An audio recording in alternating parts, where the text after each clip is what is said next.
네, 새해 첫 주일 우리 할렐루야 찬양대 비롯해서 교회 예배를 섬기시는 모든 분들, 주차장부터 여러분들 오늘 예배를 위해서 수고하시는 모든 분들에게 감사합시다. 예배를 위해서 준비하는 일이 만만치가 않습니다.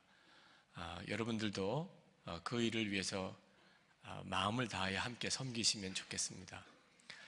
2011년은 하나님께서 우리에게 예수님과 친밀히 동행하는 해가 되는 비전을 주셨습니다. 늘 듣던 말씀인 것 같지만 제 가슴은 굉장히 흥분됩니다. 왜냐하면 그저 말로만 예수님과 동행하는 것이 아니고 아주 실제로 예수님과 동행하는 일을 2011년도에 교회적으로도 또 여러분 개인적으로도 실제로 경험하는 해가 되겠기 때문입니다. 저는 주의 이름으로 여러분을 축복하고 싶습니다. 정말 2011년 동안 예수님께서 정말 살아계셔서 함께 계시고 여러분의 모든 개인적인 삶에서조차 주님을 경험하고 주님의 인도를 경험하고 또 예수님께서 친히 여러분을 다스리시고 여러분의 문제 속에 함께 하시고 그 놀라운 간증이 풍성하게 여러분 가운데 있기를 축복합니다. 하나님은 반드시 그 일을 이루어 주실 줄 믿습니다. 자, 그와 같은 해를 시작하는 오늘 하나님은 우리에게 말씀을 주시는 것이 있습니다. 그것은 의롭게 살려는 열망을 가지라는 겁니다. 의롭게 살고 싶은 열망, 그것이 바로 하나님과 예수님과 친밀히 동행하는 2011년을 시작하면서 하나님이 우리에게 주시는 명령입니다. 의롭게 사는 삶이 없이는 예수님하고 친밀한 동행이 불가능하지요.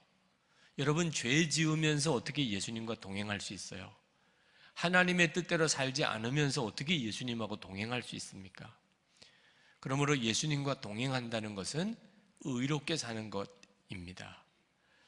저는 시편 5편 말씀을 오늘 새 신년 주일 설교로 하나님으로부터 받았습니다. 이 시편 5편 말씀을 읽으면 처음에 간절한 기도가 나옵니다. 1절에 보면 나의 심정을 헤아려 주소서, 2절에 보면 내가 부르짖는 소리를 들으소서, 3절에 보면 아침에 내가 주께 기도하고 바라리이다. 너무너무 간절한 기도를 드리고 있어요, 이 시편 기자가. 여러분들도 보통 이런 기도 드려보셨죠? 근데 보통 어떤 문제를 가지고 기도할 때 이렇게 기도합니까? 정말 죽을 병에 걸렸을 때, 또는 이번에 꼭 이루어져야 될 일을 위해서, 무슨 자녀들의 대학 입시, 또는 어떤 사업의 문제, 이런 아주 다급한 문제, 그런 문제들을 가지고 하나님께 기도할 때 보통 이런 심정으로 기도를 하지요. 그런데 이 시편 기자가 무슨 문제를 가지고 이렇게 간절히 기도했나를 보면 놀랍습니다. 시편 기자는 의롭게 살고자 하는 소원을 하나님께 아뢰고 있어요. 8절에 보면 주의 의로 나를 인도하시고 주의 길을 내 목전에 곱게 하소서. 이 기도가 놀라운 기도입니다. 보통 이런 문제로 하나님 앞에 이렇게 기도하게 되지를 않습니다. 의롭게 살아야 된다는 건 다 아는 내용이죠. 그렇지만 하나님 앞에 그렇게 간절히 정말 마음의 소원을 가지고 부르짖으면서 이른 새벽부터 이렇게 기도하게 되기는 쉽지 않습니다. 저는 제가 새해 신년 첫 설교 본문을 제가 택하지 않고 하나님이 주시는 말씀으로 전하고 싶어서 시편을 강해하고 있으니 하나님 순서대로 주시는 그 본문에서 하나님이 신년에 주시는 메시지를 주십시오. 그래서 시편 5편을 읽었어요. 처음에 이 시편 5편을 읽을 때는 제 마음에 솔직히 신년 설교하기 참 어렵겠다 이런 생각이 들었습니다. 왜냐하면 의롭게 사는 소원은 우리가 늘 잘 알던 내용이지 않습니까? 그 성경은 늘 의롭게 살라고 말하잖아요. 이 주제를 가지고 신년에 무슨 설교를 하나? 보통 신년 설교하면 듣는 사람들의 가슴에 꿈을 심어주는, 그죠? 뭔가 희망이 솟구쳐 오르는, 듣기만 해도 벌써 복을 받은 것 같은 무슨 이런 주제의 설교를 해야 신년 설교답잖아요. 저도 좀 그런 설교 하고 싶단 말입니다. 근데 하나님이 주시는 주제는 의롭게 살고자 하는 소원을 설교하라니, 자, 이 설교를 가지고 무슨 은혜를 성도들에게 베풀 수 있을까 하는 걱정이 되더라고요. 그런데 이 말씀을 읽고 또 2번 읽고 3번 읽고 5번 읽고 10번 읽으면서 무릎을 꿇었어요.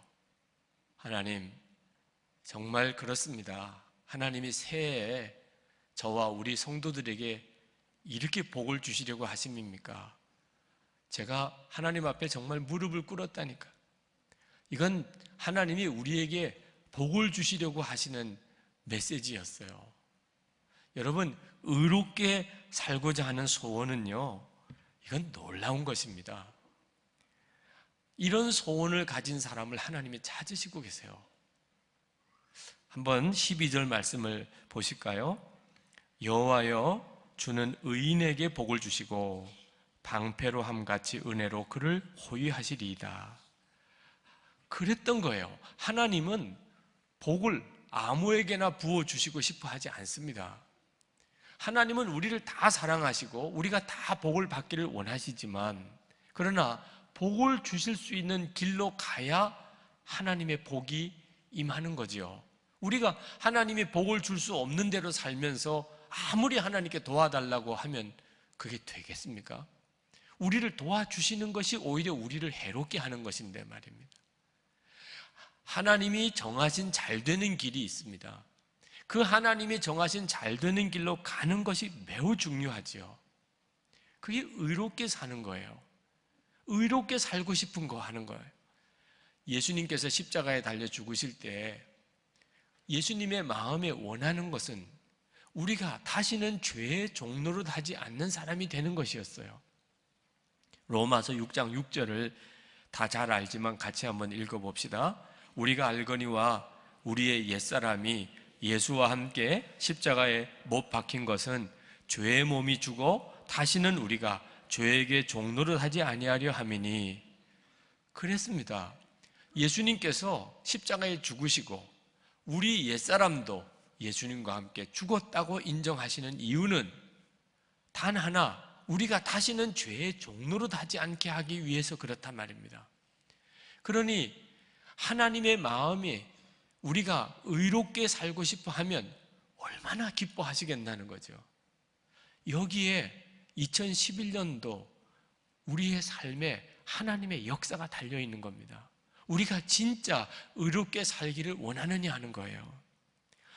이 시편 기자가 의롭게 살기를 원하는 것이 참 놀라운 것은 그 주변에 있는 사람들은 다 그렇지 않다는 데 있어요.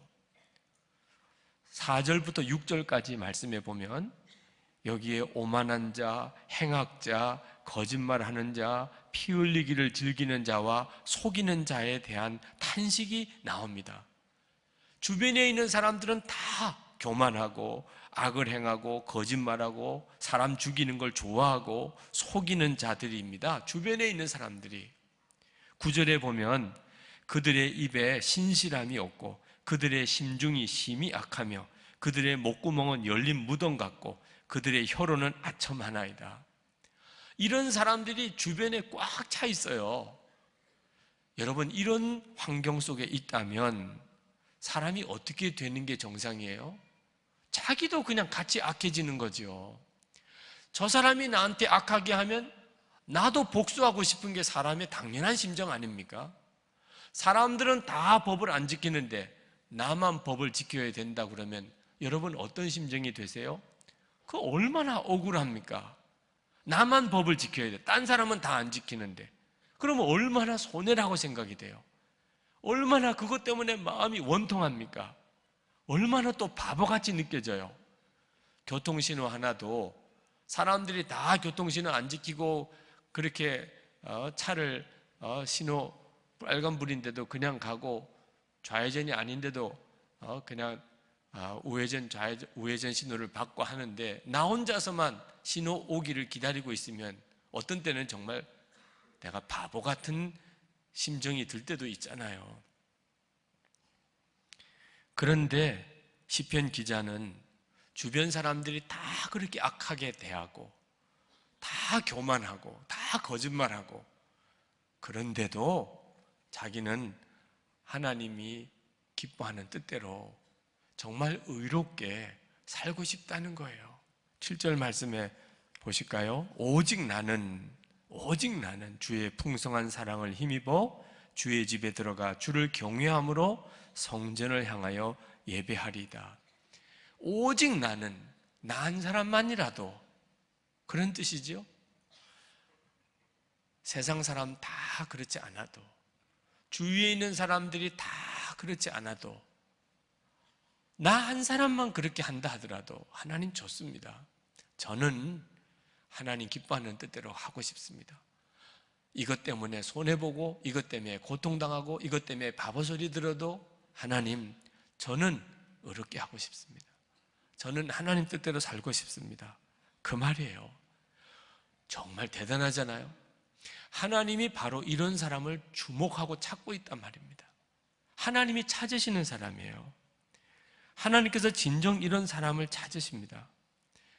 아유, 그런 사람이 진짜 있을까요? 우리가 살아가는 동안에 잘 믿어지지 않는 이야기이긴 합니다만, 우리가 진짜 정말 사람 보는 눈을 뜨고 우리 주변을 살펴보면 있습니다. 하나님의 마음을 품은 사람이 있어요. 정말 예수님과 동행하는 사람이 있습니다. 의롭게 살고 싶은 소원이 있는 사람, 손해를 볼지라도 딴 사람이 다 그렇지 않아도, 바보라고 말해도 오직 나는 의롭게 살고 싶은 걸 어떻게 해요? 하나님 뜻대로 하고 싶은 걸 어떻게 해요? 그런 사람이 있어요. 링컨 대통령이 그 예 중에 하나인데, 이분은 미국 대통령 중에 가장 존경받는 분이지요. 그분이 흑인 해방을 위해서 남북 전쟁을 시작을 합니다. 그러나 첫 1년 동안 너무너무 고전을 합니다. 전쟁에서 계속 집니다. 링컨 대통령이 그때 얼마나 힘들었는지, 그가 83kg에서 57kg로 몸무게가 줄었다고 할 정도예요.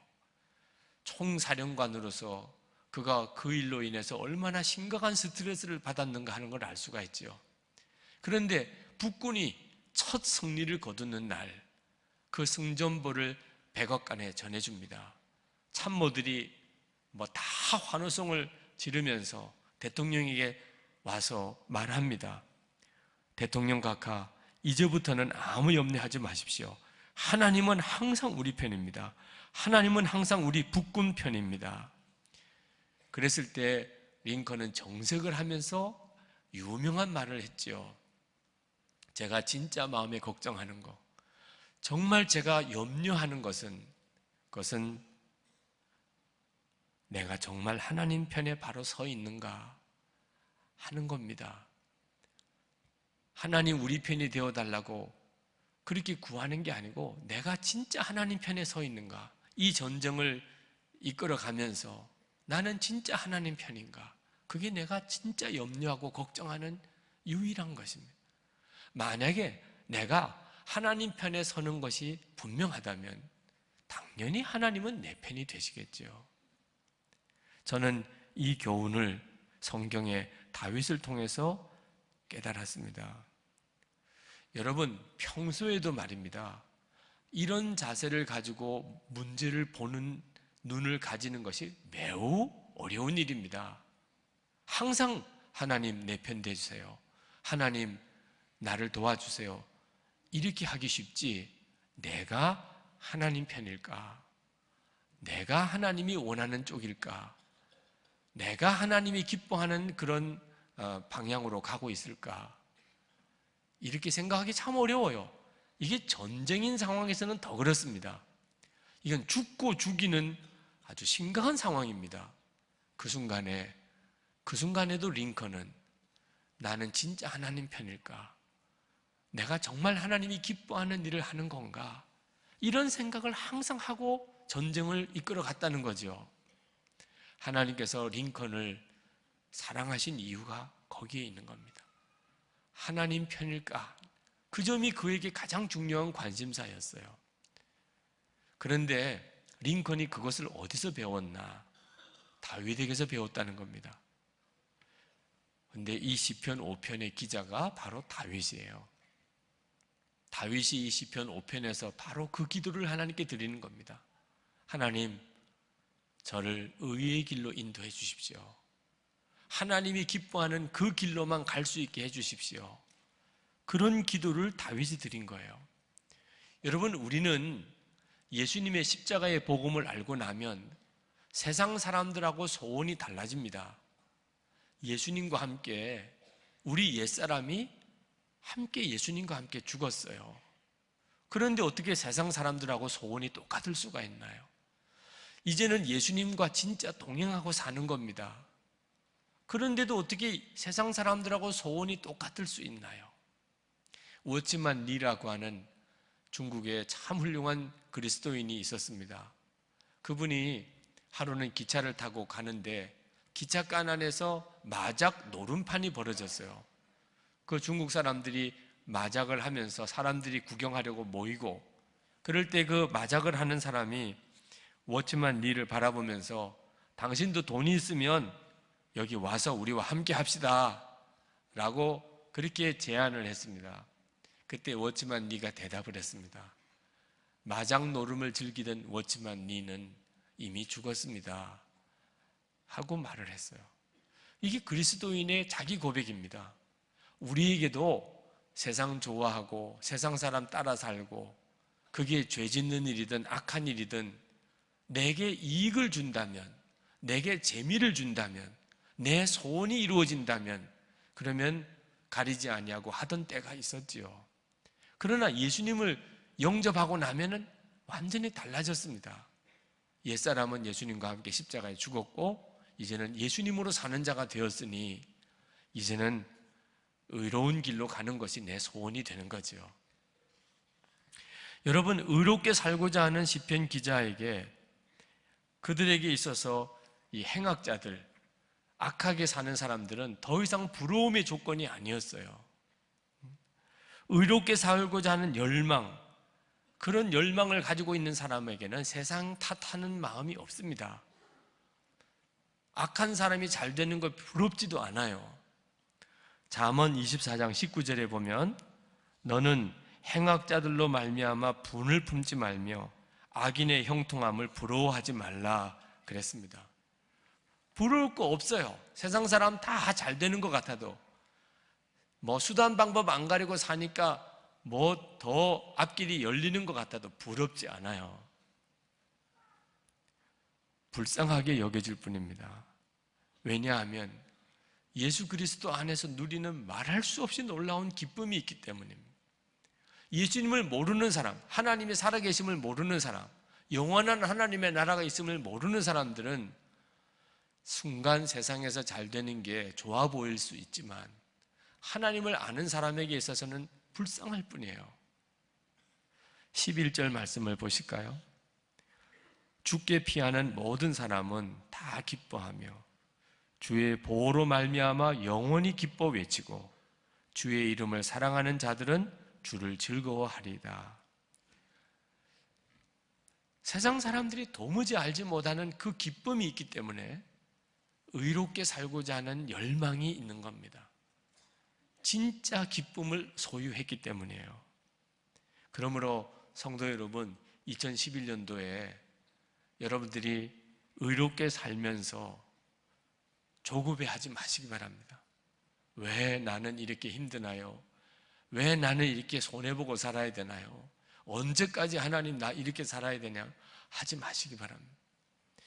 갈라디아서 6장 9절에 우리가 선을 행하되 낙심하지 말지니 포기하지 아니하면 때가 이름에 거두리라. 아멘. 여러분이 세상이 다 악한데 그런데도 나는 선하고 의롭고 경건한 길을 가기를 내가 원한다. 그러면 여러분은 너무너무 지금 잘 가고 있는 거예요. 여러분은 진짜 정말 복이 있는 사람이에요. 하나님은 그것을 결코 외면하지 않으십니다. 세상이 다 악한데, 다 거짓말 하는데, 그런데도 바보 소리 들으면서도, 그것 때문에 여러 가지 손해도 보면서도, 그래도 나는 하나님이 기뻐하는 길, 하나님이 원하는 대로 내가 의롭게 살겠다. 그러면 여러분은 탁월한 사람. 하나님은 반드시 여러분의 삶에 그 증거를 주십니다. 여기에 우리의 고민이 있어요. 알기는 알겠어요. 그런데 안 되는 분들이 있을 겁니다. 분명히 예수님을 믿고 예수님을 영접도 했는데 의롭게 살고 싶은 열망보다 육신의 정욕, 안목의 정욕, 이생의 자랑에 대한 열망이 더 큰 분, 솔직히 그런 분들이 있잖아요. 세상에 대한 미련이 너무 많아요. 세상 재미에 대한 유혹이 너무 많아요. 하여튼 잘 됐으면 좋겠어요. 손해보는 것은 끔찍해요. 사람들에게 무시당하는 것은 견딜 수가 없어요. 수단과 방법 안 가리고도 성공하고 싶어요. 이런 열망이 예수 믿는 이들에게도 있단 말입니다. 그게 어떻게든 까닭이죠? 예수님을 영접하고도 그렇다면 이유는 하나예요. 여러분의 생각을 지키지 못해서 그렇습니다. 잠언 4장 23절에 모든 지킬 만한 것 중에 더욱 내 마음을 지키라. 생명의 근원이 이에서 남이니라. 여러분, 예수님 생각 살면서 안 해본 사람이 누가 있어요? 오늘 여기에 계신 분 중에. 여러분들이 살면서 예수님이 생각났던 적이 아마 언젠가는 있었을 거예요. 문제는 그게 오래 지속되지 않는다는 데 문제가 있는 거예요. 어느 순간에는 예수님 생각도 나요. 하나님 생각도 납니다. 내가 이렇게 살면 안 된다는 생각도 순간 들 때도 있어요. 하나님이 주시는 축복과 은혜가 이건 아닐 건데 이런 생각이 들 때도 있지만 근데 그게 오래 가지 않으니까 문제인 거죠. 왜? 세상이 주는 생각으로 내 마음이 꽉 차버려 있습니다. 예수님을 생각해 보려고 하면 깨닫게 돼요. 예수님의 생각이 튕겨나갑니다. 내가 예수님을 생각 안 하려는 게 아니에요. 예수님의 생각이 안 드는데 어떻게 해요? 여러분, 이런 마음의 상태가 아주 위험합니다. 그러니까 성령님께서 우리 마음을 주관하실 수가 없는 거예요. 하나님이 주시는 마음이 열망이 안 되는 겁니다. 오히려 세상 열망에 사로잡혀 사는 거예요. 그래서 성경은 우리가 예수님과 온전히 동행하려면 먼저 예수님의 마음을 품어야 된다고 말씀하고 있습니다. 빌립보서 2장 5절 말씀입니다. 너희 안에 이 마음을 품으라. 곧 그리스도 예수의 마음이니. 한번 같이 따라해 보십시다. 너희 안에 이 마음을 품으라. 곧 그리스도 예수의 마음이니. 여러분, 예수님의 마음을 품는 것이 여러분이 해야 할 일입니다. 그러면 그 다음부터 주님이 역사하세요. 예수님의 마음을 품는다는 것은 여러분의 생각 속에 예수님을 모셔드리는 것부터 해야 됩니다. 다시 말하면 여러분이 예수님을 생각의 대상으로 삼는 거예요. 우리가 할 수 있는 일은 그것밖에 없어요. 그것만 해도 돼요. 그냥 예수님을 내 생각의 대상으로 삼는 거예요. 그때부터 주님의 마음을 품어지는 단계로 갑니다. 이 24시간 예수님을 생각하라, 주님을 바라보라고 하는 것을 여러분이 결코 작게 여기시면 안 됩니다. 예수님을 생각하는 것, 그게 뭐 어려운 일입니까? 그것도 못하면 그 다음은 하나님은 아무것도 하실 수가 없어요. 옛날에 탄광의 이 갱도 안에 공기가 항상 산소가 희박해서 광부들이 질식사할 위험성이 많았기 때문에 카나리아라고 하는 새를 길렀다고 합니다. 이 카나리아가 심장이 굉장히 예민합니다. 그래서 산소가 조금이라도 부족하거나 또는 유독한 공기 속에서는 죽어버립니다. 그래서 광부들이 그 갱도에서 일을 하다가 카나리아가 살았는지 죽었는지를 보고 지금 이 상태가 괜찮은지를 점검한 거지요. 새가 죽으면 지금 빨리 피해야 합니다. 공기를 바꿔줘야 돼요. 그런데 여러분, 우리 속에 카나리아가 있어요. 여러분이 살아가는 동안에 여러분이 지금 잘 살고 있는지, 지금 여러분은 괜찮은지, 여러분 스스로가 여러분을 점검해 볼 수 있는 아주 하나님이 주신 귀중한 점검 기준이 있어요. 그게 뭐냐면 예수님을 생각하느냐 하는 겁니다. 예수님이 여러분의 생각의 대상이 되느냐 하는 거예요. 아침부터 일어나서 밤에 잘 때까지 나는 얼만큼 예수님을 생각하고 사느냐 하는 거예요. 예수님이 생각되어지고 있습니까? 아침에 일어나면 예수님 생각이 나고, 밥을 먹을 때 예수님이 생각이 나고, 일을 할 때 예수님 생각이 나고, 길을 갈 때 예수님 생각이 나고, 예수님 여러분에게 생각이 됩니까? 만약에 그렇지 않다면 예수님을 영접했는데 예수님 생각 없이 하루를 썩 지나가요. 예수님 전혀 생각하지 아니하고 한 주간을 지났어요. 그러면 여러분, 이건 대단히 위험해진 상태입니다. 마치 탄광 속에 카나리아가 죽은 것과 같아요. 당장 무슨 비상 조치를 취해야 됩니다. 어느 여자 집사님이 큰 시험에 빠졌어요. 마음에 불륜의 유혹을 너무 심하게 겪고 있는 겁니다. 목사님을 찾아가서 상담을 했어요. 그 남자와 함께 살면 얼마나 좋을까? 이 간절한 마음이 도무지 떨쳐버려지지 않습니다. 아무리 떨쳐버리려고 해도 그 마음이 떨쳐버려지지 않는데 어떡합니까? 이렇게 상담하는 그 집사님에게 목사님이 대답하셨어요. 집사님, 이것이 유혹이 된다면 차라리 나의 영혼을 거두어 가달라고 기도하세요. 그 집사님이 움찔하고 놀랬답니다. 목사님이 그렇게 말할 줄은 몰랐다는 거죠. 차라리 죽게 해달라고 기도하라고. 그러나 그때 그 집사님이 정신이 돌아왔어요. 그 정도로 심각한 문제인 거를 그 집사님 스스로가 모르는 겁니다. 여러분, 우리가 한번 생각의 함정에 빠져버리고 미혹을 당하고 나면 사람이요, 얼마나 어리석어지고 얼마나 바보가 되고 얼마나 무서워지는지 몰라요. 여러분이 만약에 내가 예수님 생각을 하지 못하고 내가 도무지 엉뚱한 생각을 하고 있다면, 은밀한 죄의 종로를 하는 문제에 내가 계속 매여 있다면, 그러면 하나님께 기도하세요. 하나님, 제가 이런 생각을 가지고 결국은 그 생각대로 살게 됩니다. 하나님, 저를 죽여주세요. 차라리 저를 죽여주세요. 여러분, 그렇게 기도하세요. 그러면 하나님께서 여러분을 건져내십니다. 여러분이 그 정도로 의롭게 살기를 원하면 하나님은 반드시 여러분에게 역사하세요. 중국 모태동 시절에 중국 지하교회 지도자였던 왕명도 목사님이라고 계십니다. 중국 공안 당국이 왕명도 목사님을 체포해서 고문을 하기 시작했어요. 예수님을 부인하라. 죽여버릴 수도 있지만, 그러나 중국 당국은 이 왕명도 목사가 예수님을 부인하면, 그러면 중국 지하교회 성도들은 그건 뭐 더 이상 손대지 않아도 그들은 그들의 믿음을 버릴 거라고 생각했습니다. 그래서 진짜 잔인하고 끔찍한 고문을 계속했습니다. 왕명도 목사가 견딜 수가 없어서 예수님을 부인했습니다. 예수님을 부인하겠다고 그랬어요. 그리고 풀려났습니다.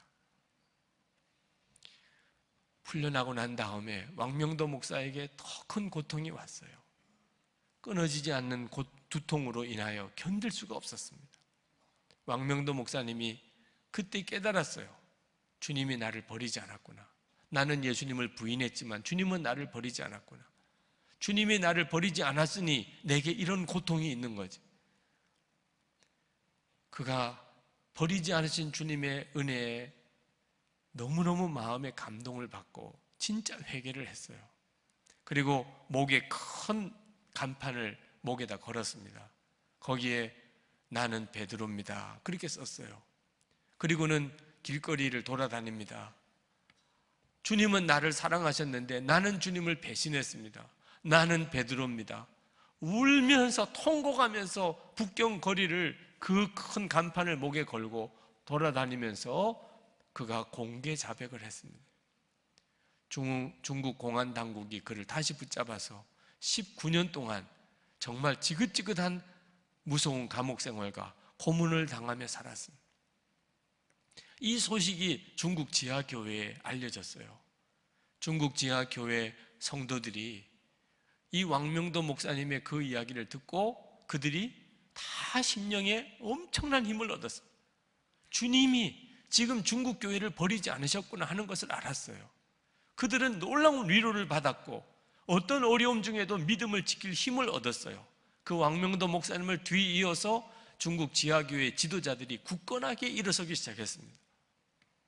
19년 중국 감옥 생활을 끝내고 그리고 풀려나던 날 사람들이 왕명도 목사님에게 어떻게 그 감옥 생활을 견뎠냐고 물었어요. 나이도 이미 많이 들었고 손가락 마디마디가 다 뒤틀려 있고 그 사모님은 앞을 보지 못하는 지경이 되어 있는 그 처지에서 왕명도 목사님은 대답하시기 전에 찬송을 부르고 싶다고 그랬어요. 그리고 찬송을 불렀습니다. 나의 갈 길 다가도록 예수 인도하시니 내 주 안에 있는 긍휼 어찌 의심하리요. 믿음으로 사는 자는 하늘 위로 받겠네. 무슨 일을 만나든지 만사형통하리라. 무슨 일을 만나든지 만사형통하리라.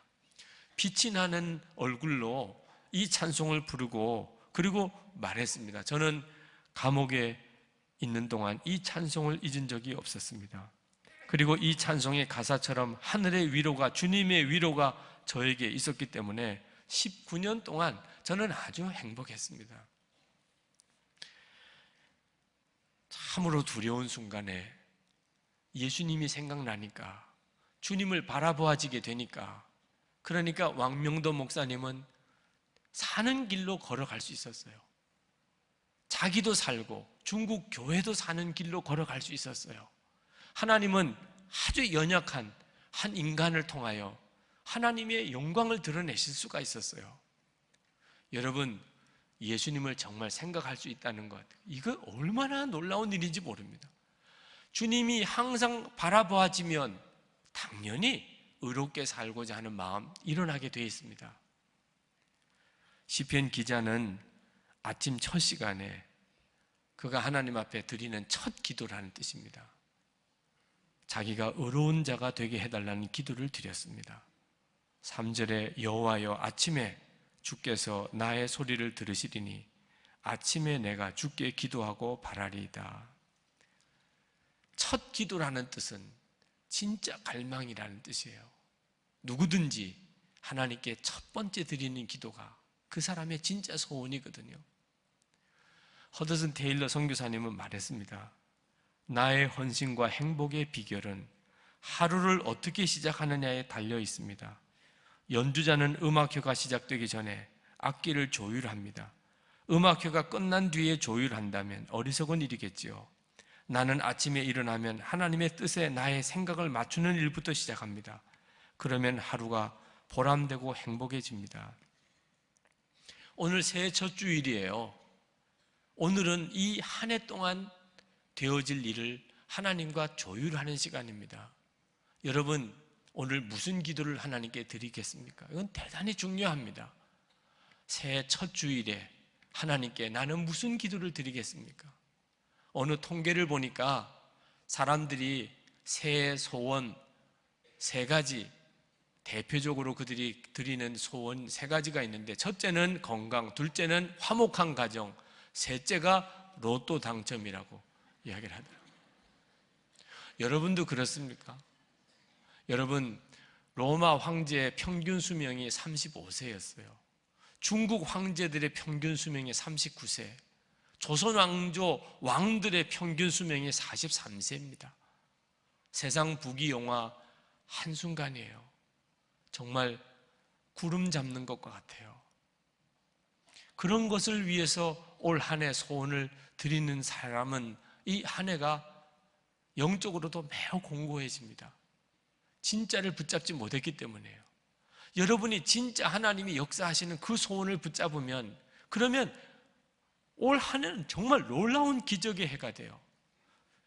마태복음 6장 33절에 너희는 먼저 그의 나라와 의를 구하라. 그리하면 이 모든 것을 너에게 더하시리라. 우리가 어떤 소원을 드리면 나머지도 다 해결되는 소원이 있고, 어떤 소원은 정말 구름 잡는 수고 같은 그런 소원이 있단 말입니다. 어제 토요일 5시에 1월 1일 새해 첫날이기도 했습니다. 이 강단 위에 우리 장로님들 부부가 40분 가까이 올라오셔서 강단 기도를 했습니다. 올해부터 우리 장로회에서 토요일에 5시에 본당에서 강단 기도를 드리기로 작정을 하셨어요. 저도 그 기도회에 같이 참석을 했습니다. 같이 기도하는데 하나님의 정말 불이 임하는 것 같은 정말 은혜가 있었습니다. 그때 하나님이 저의 마음을 치시는 것이 있었어요. 장로님들이 주일에 하나님의 은혜의 역사가 이 교회에 풍성하기를 위하여 그렇게 마음에 작정하고 강단에 올라오셔서 토요일에 기도하는 그 기도 속에 들어가서 기도를 하다 보니까 목사의 저의 심령이 조금이라도 더 정결했다면 그동안에 이 강단에 하나님의 은혜가 얼마나 풍성했을까 하는 생각이 너무너무 마음이 아프더라고요. 제가 정말 24시간 주님과 더 온전히 교제하고 정결한 사람이 될 수만 있었다면 하나님은 엄청난 일을 하실 수 있었을 텐데, 그런 생각이 들더라고요. 하나님 앞에 기도하면서 하나님, 정말 제가 원하는 것은 아무것도 없습니다. 하나님이 원하시고 기뻐하는 뜻대로 정말 생수의 강이 흘러 넘친다고 하셨는데 제가 걸림돌이 되지 않고 온전하고 정결한 그릇이 될 수 있게 해 주옵소서. 그 기도밖에는 아무 기도도 드릴 것이 없었어요. 여러분의 삶에도 하나님의 역사는 그건 의심할 것도 없습니다. 그것 때문에 고민할 문제도 없어요. 하나님은 너무 풍성하시니까 여러분들만 깨끗한 통로이면 됩니다. 예수님하고 동행하는 것, 그것은 여러분이 의로워지는 것과 같아요. 두 가지는 절대로 다를 수가 없습니다. 하나님께서 반드시 그 역사를 하세요. 지금 구제역이 전국으로 퍼지고 조류 인플루엔자 때문에 온 나라가 걱정입니다. 그러나 하나님께서 그 소식을 듣는데 기도 중에 제게 놀라운 환상을 주세요. 가축 전염병이 전국에 퍼지는 것, 그것을 오히려 하나님이 놀라운 영적인 환상으로 바꾸셔서 전국에 거룩한 성도들과 거룩한 교회가 우후죽순처럼 일어나는 환상을 품고 기도하라는 마음을 주셨어요. 하나님, 그렇습니다. 전염병이 퍼지는 것이 바뀌어져서 전국 방방곡곡에 하나님만을 바라보고 정말 의로운 성도들이 우후죽순처럼 일어나게 하소서. 그래서 전쟁을 막고 통일을 이루고 세계 복음화를 이루는 하나님의 계획이 이루어지게 해 주옵소서. 오늘 이 시간 하나님 앞에 우리 성찬을 받기 전에 기도합시다. 세상이 악하지만, 내 주변에 다 악하고 거짓된 사람들이 많지만 하나님, 그래도 나는 의롭게 살고 싶습니다. 하나님 뜻대로 살고 싶습니다. 주님과만 동행하는 삶을 살고 싶습니다. 그 기도를 하나님께 드리십시다. 하나님이 기뻐하실 줄 믿습니다. 여러분들을 쓰실 줄 믿습니다. 여러분의 성공을 위해 기도하는 것보다 더 간절하게, 여러분의 소원을 이루어 달라고 기도하는 것보다 더 간절하게, 하나님, 세상이 다 악해도 저는 의롭게 살고 싶습니다. 저는 하나님 뜻대로 살고 싶습니다. 우리 다 같이 통성으로 기도하겠습니다.